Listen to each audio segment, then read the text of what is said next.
आज का topic calculate करना।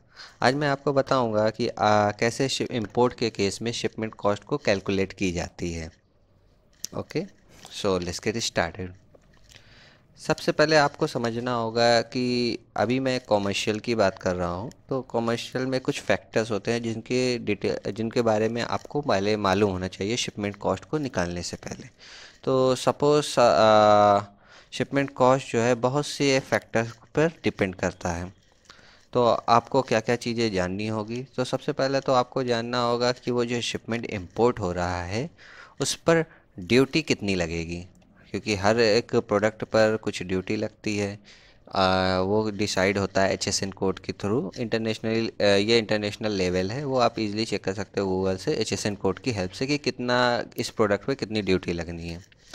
उसके बाद आपको ये भी जानना होगा शिपमेंट कॉस्ट के लिए कि किस कंट्री से वो इंपोर्ट हो रहा है, उस शिपमेंट की वैल्यू क्या है, उस शिपमेंट का डायमेंशन क्या है, और जो आप किस कंपनी का कुरियर यूज़ कर रहे हो, कि आप फ्रेट फॉरवर्डर यूज़ कर रहे हो, वो आपको पहले से मालूम होना चाहिए। तभी तो आप रेट कार्ड देख के उसका शिपमेंट कॉस्ट निकाल पाओगे।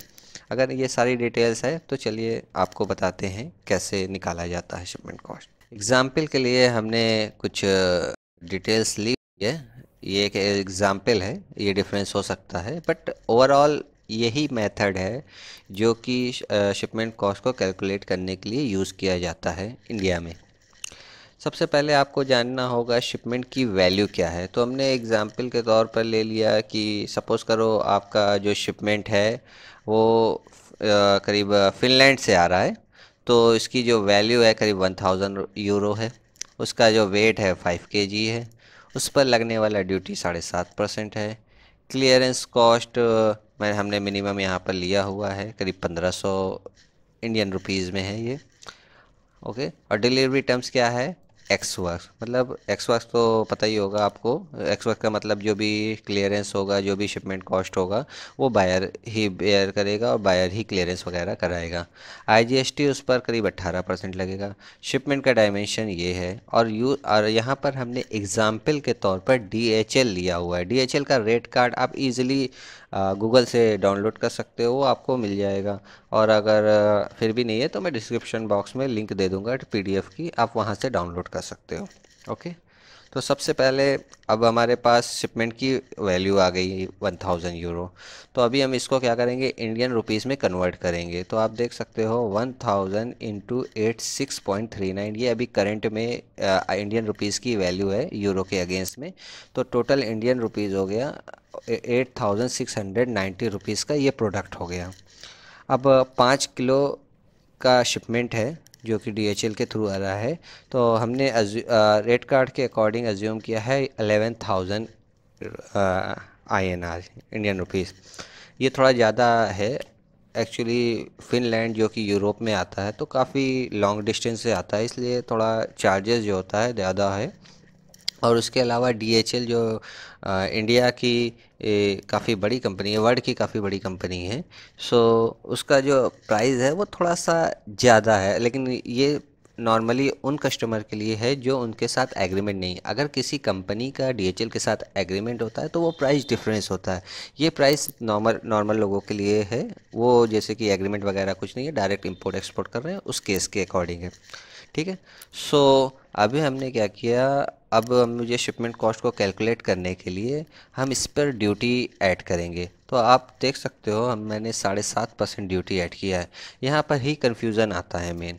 अभी क्या होता है कि हम लोग जब भी ड्यूटी की बात आती है, मान लो 7.5% है या 12% है, तो वो क्या करते हैं, जो भी प्रोडक्ट की वैल्यू है उस पर ड्यूटी लगा देते हैं कि भैया 7.5% इसका लगेगा। बट ऐसा नहीं है, ड्यूटी ऐसे काम नहीं करता। ड्यूटी क्या करता है कि ड्यूटी के लिए आपको जो भी ये कॉस्ट आपका लग रहा है, क्या कहते हैं, DHL का कुरियर कॉस्ट लग रहा है 11,000 जैसे इसमें लिखा हुआ है, प्लस प्रोडक्ट का परचेज वैल्यू यानी कि इनवॉइस वैल्यू।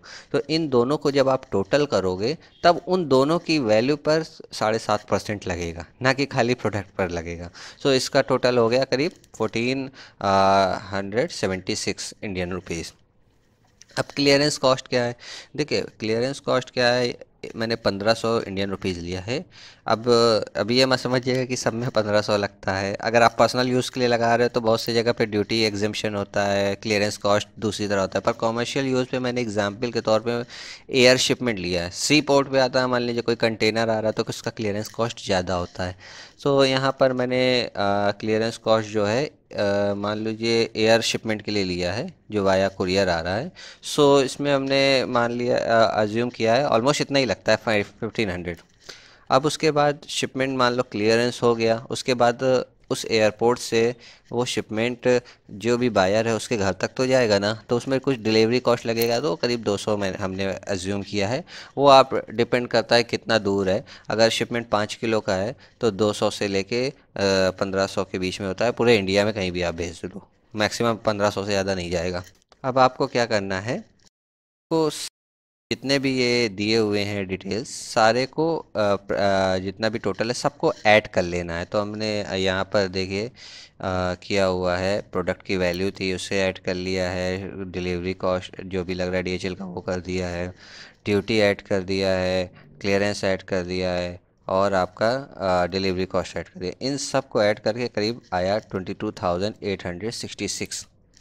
ये टोटल वैल्यू हो गई प्रोडक्ट की भी, और इसको मिला के जो भी उस पर कॉस्ट लग रही है, इतना करीब इतने का आपको पड़ेगा। आप ये समझ के चलो 22,866 का। लेकिन अभी इसमें आईजीएसटी मेंशन नहीं है, जैसे कि हमने यहाँ पे सपोज किया है कि 18% आईजीएसटी लगेगा। अब हम क्या करेंगे, इन सारे पर जितने कॉस्ट लगे इन सारे की इनवॉइस होगी, तो इनवॉइस की टोटल वैल्यू ये आएगी। तो इसी के सारे पर 18% और जीएसटी लगेगा टोटल। तो आपका 4 1 इतना आ जाएगा, 4115 रुपीज़, और जो ऐड हो जाएगा तो टोटल कॉस्ट जो आप बेयर करोगे वो आपको हो जाएगा 26,981.88 इंडियन रुपीज़। अब अगर आप इसमें से शिपमेंट कॉस्ट जानना चाहते हो, सिंपली आप इसमें से प्रोडक्ट का जो भी कॉस्ट है उसे माइनस कर दो, ये आपका आ जाएगा शिपमेंट कॉस्ट। एक शिपमेंट को यूरोप कंट्री से इंडिया में 5 किलो का इंपोर्ट करने में करीब 18,000 रुपये लग रहा है डीएचएल से। अगर मोटा मोटा मैं आपको ये भी बता देता हूँ कि अगर आप और कोई क्लियरेंस डीएचएल की जगह पर यूज़ करते हो तो आपको 10,000 से 12,000 में काम हो जाएगा। होप आपको शिपमेंट कॉस्ट समझ में आया हो। Thanks for the watching.